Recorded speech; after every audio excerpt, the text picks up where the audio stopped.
তথ্যের অধিকার সুশাসনের অঙ্গীকার, তথ্যই শক্তি, দুর্নীতি থেকে মুক্তি, এই প্রতিপাদ্য নিয়ে পটুয়াখালীতে ২ দিনব্যাপী তথ্য মেলা উদ্বোধন হয়েছে। ১১ ডিসেম্বর বুধবার সকাল ১০টায় জেলা প্রশাসনের সহযোগিতায় এবং সচেতন নাগরিক কমিটি সনাক টিআইবির আয়োজনে ডিসি স্কয়ার মাঠে বেলুন ফেস্টুন এবং ফিতা কেটে ২ দিনব্যাপী তথ্য মেলা উদ্বোধন করেন প্রধান অতিথি জেলা প্রশাসক আবুল হাসনাত মোহাম্মদ আরেফিন। অতিরিক্ত জেলা প্রশাসক সার্বিক যাদব সরকারের সভাপতিত্বে এক আলোচনা সভা অনুষ্ঠিত হয়। সভায় প্রধান অতিথির বক্তব্য রাখেন জেলা প্রশাসক আবু হাসনাত মোহাম্মদ আরেফিন।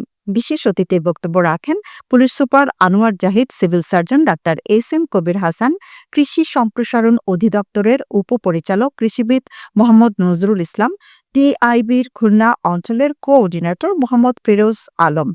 স্বাগত বক্তব্য রাখেন সচেতন নাগরিক কমিটি সনাকের সহসভাপতি অ্যাডভোকেট শহীদুল রহমান। পটুয়াখালীতে ২ দিনব্যাপী তথ্য মেলায় ৪০টি স্টলে তথ্যের অধিকার আইন, জনসচেতনতা সৃষ্টি এবং সরকারি বেসরকারি প্রতিষ্ঠানের সেবা সম্পর্কে সাধারণ জনগণকে অবহিত করার লক্ষ্যে এই মেলা।